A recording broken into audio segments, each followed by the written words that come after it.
Hi guys, welcome back to my YouTube channel. हम पढ़ रहे थे मारवाड़ के राठौड़ वंश के बारे में, जिसमें हम राव मालदेव के बारे में पढ़ रहे थे। आज हम राव मालदेव द्वारा किए गए आक्रमण और उन पर हुए आक्रमणों के बारे में जानकारी लेते हैं। तो चलिए शुरू करते हैं।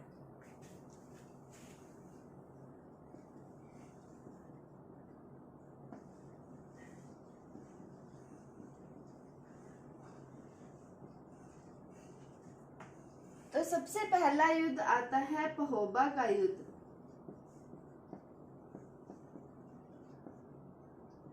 ये युद्ध कब लड़ा गया? 1541 ईस्वी में। अब ये युद्ध होता किन किन के मध्य में है? तो मारवाड़ के तो है राव मालदेव,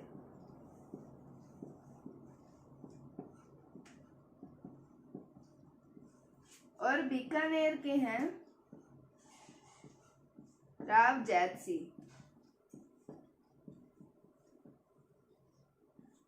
हमने जब राव जोधा के बारे में पढ़ा था, तब हमने पढ़ा था कि राव जोधा के पुत्र राव बीकानेर की स्थापना की थी, और बीकानेर में राठौड़ सत्ता की स्थापना इनके द्वारा ही की गई थी। तो मतलब मारवाड़ के राठौड़ों से ही बीकानेर के राठौड़ों की उत्पत्ति हुई है।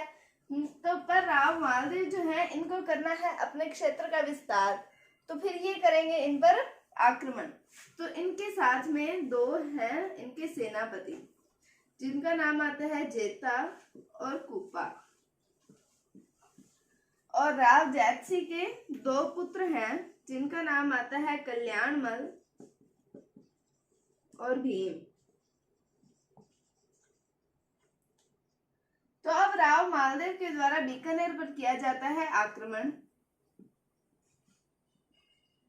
ये आक्रमण हुआ, उसके बाद में जो जेता और कुप्पा है, कुप्पा के द्वारा राव जैतसी की कर दी जाती है हत्या। राव जैतसी की हत्या कर दी जाती है कुप्पा के द्वारा। फिर उसके बाद में राव जैतसी की हत्या होगी, तो बीकानेर पर अधिकार किसका हो गया? राव मालदेव का। तो इनको मिलती है जीत और इनकी हो जाती है हार, और जीत के साथ साथ में इनको क्या मिलता है? बीकानेर का क्षेत्र। अब ये बीकानेर का प्रबंधक नियुक्त करते हैं किसको? कुप्पा को।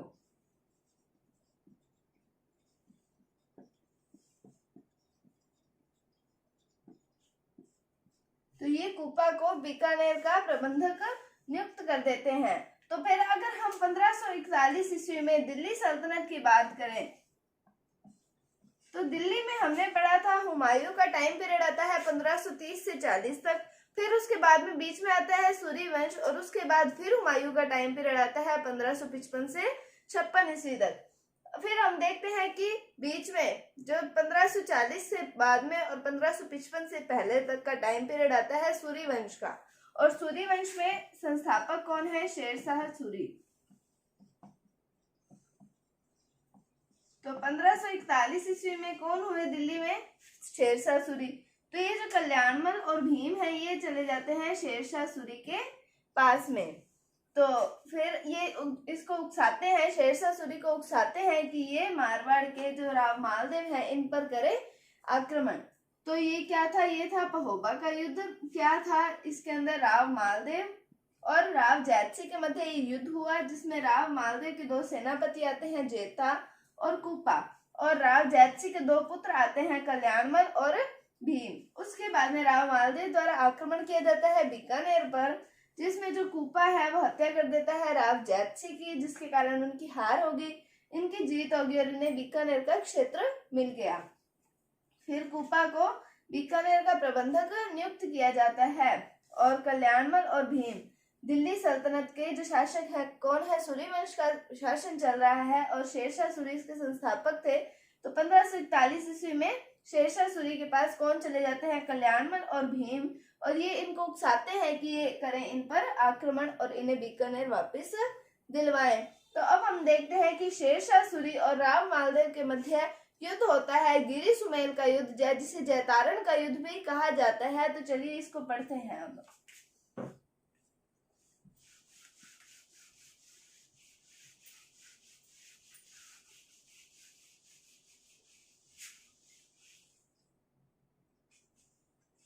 अब आता है गिरी सुमेल का युद्ध।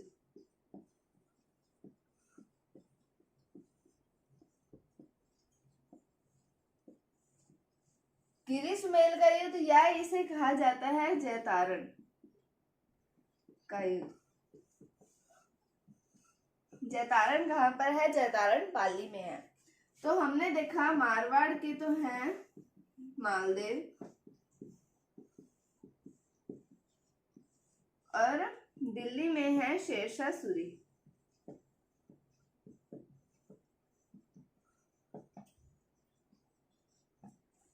राव मालदेव के साथ इनके दो सेनापति वही जेता और कुप्पा। अब इस युद्ध के अंदर शेरशाह सूरी द्वारा चली जाती है चाल। क्या चाल चली जाती है कि ये जेता और कुप्पा के टेंट में रखवा देते हैं कुछ रुपए। पहले शेरशाह सूरी द्वारा कर दिया जाता है आक्रमण, फिर ये टेंट में रखवा देते हैं, रुपए रखवा देते हैं। कुछ इतिहासकारों के अनुसार ये भी आता है कि इन्होंने हथियार रखवाए थे, फिर और उन्हीं के द्वारा रखवा देते हैं। मालदेव के टेंट में एक पत्र रखवा देते हैं जिसमें लिखा होता है कि जेता और कुप्पा तुम्हें करेंगे, तुम्हारे साथ विश्वासघात करेंगे और इस युद्ध में शेरशाह सूरी का साथ देंगे। ये पत्र पढ़ते हैं राव मालदेव, उसके द्वारा बाद में ये करवाते हैं, इन दोनों के टेंटों की जांच करवाते हैं। तो जांच करवाते हैं तो इसके अंदर रुपए इनको मिलते हैं। तो फिर उसके बाद में इनका जाना ऑब्वियस है कि हाँ अब इनका साथ नहीं दे रहे तो इनकी सेना हार जाएगी। तो ये चले जाते हैं जोधपुर और फिर उसके बाद में जेता और कुप्पा अपने पर लगे दाग को हटाने के लिए ये युद्ध करते हैं। किसके साथ? शेरशाह सूरी की सेना के साथ में। तो जब शेरशाह सूरी की सेना के साथ इनका युद्ध होता है तब ये इतनी वीरता के साथ लड़ते हैं कि शेरशाह सूरी को युद्ध के मैदान में अपनी साफ हार नजर आ रही होती है और ये दिल्ली से बुलाते हैं अपनी सैनिक टुकड़ी को। और जब तक सैनिक टुकड़ी आती है तब तक इन्हें लगता है कि ये तो इनको नष्ट कर देंगे। तो फिर शेरशाह सूरी जो है नमाज का टाइम मांगते हैं। फिर उसके बाद में जब ये नमाज का टाइम मांगते हैं तब तक इनकी दिल्ली की सेना की टुकड़ी वापस आ जाती है और फिर युद्ध होता है। और इस युद्ध को करते करते जेता और कुप्पा वीर गति को प्राप्त हो जाते हैं। ये दोनों वीर गति को प्राप्त हो जाते हैं और जोधपुर पर फिर अधिकार किसका हो जाता है? शेरशाह सूरी का। तो फिर जोधपुर से ये चले जाते हैं मालदेव सिवाना। जब मैंने आपको जालौर के चौहान बताए थे तब मैंने इस सिवाना दुर्ग का जिक्र किया था। तो सिवाना दुर्ग के दो उपनाम बताए थे, एक तो है जालौर दुर्ग की कुंजी और दूसरा है मारवाड़ के राजाओं की शरण स्थली।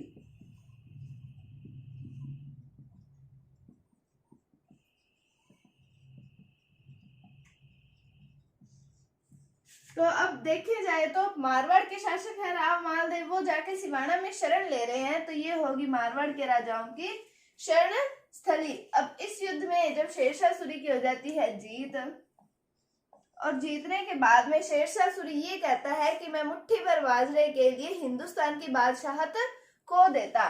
तो ये पंक्ति कही जाती है शेरशाह सूरी के द्वारा गिरी सुमेल के युद्ध के बाद में। तो ये युद्ध क्या था? मारवाड़ के तो है राव मालदेव, इनके दो सेनापति जेता और कुप्पा, दिल्ली के है शेरशाह सूरी और इनके द्वारा किया जाता है आक्रमण मारवाड़ के ऊपर।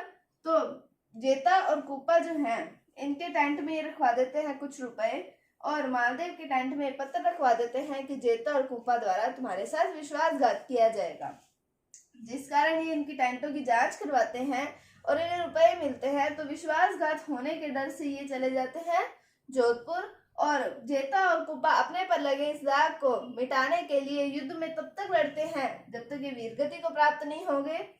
और फिर उसके बाद में जब इनका मारवाड़ पर अधिकार हो जाता है शेरशाह सूरी का, तब फिर ये चले जाते हैं सिवाना। और हमने पढ़े सिवाना दुर्ग के दो उपनाम पढ़े, जालौर दुर्ग की कुंजी और एक है मारवाड़ के राजाओं की शरण स्थली। और शेरशाह सूरी की इसमें जीत हो जाती है। ये था गिरी सुमेल का युद्ध। इससे पहले और ये युद्ध हुआ था 5 जनवरी 1544 ईस्वी को। डेट पूछी जाती है गिरी सुमेल का युद्ध कब हुआ था, तो ये हुआ था 5 जनवरी 1544 ईस्वी को गिरी सुमेल का युद्ध हुआ था।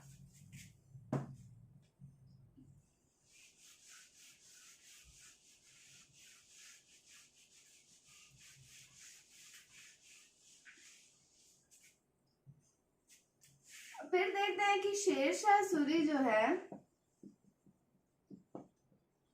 इनकी मृत्यु होती है 1545 ईस्वी में। कलिंजर के युद्ध में इनकी मृत्यु हो जाती है 1545 में। तब राव मालदेव जो हैं वो जोधपुर का शासन वापस संभालते हैं और फिर राव मालदेव की मृत्यु होती है 1562 ईस्वी के अंदर। तब फिर इनके पुत्रों के बारे में पढ़ते हैं कि अब कौन उत्तराधिकारी बनेगा और किसको क्या क्या कुछ दिया गया है। इनके 4 पुत्र हुए हैं, तो पढ़ते हैं हम उनके बारे में।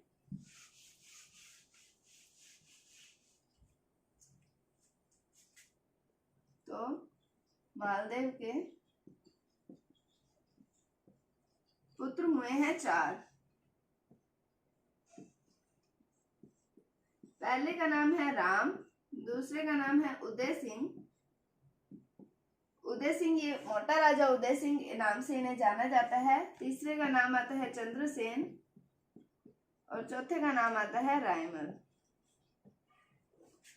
तो अब इनको कुछ कुछ सामान, मतलब कुछ कुछ जागीरें दी गई, कुछ कुछ परगने दिए गए। तो क्या क्या दिया गया? इन्हें दिया गया गुंदोज का परगना।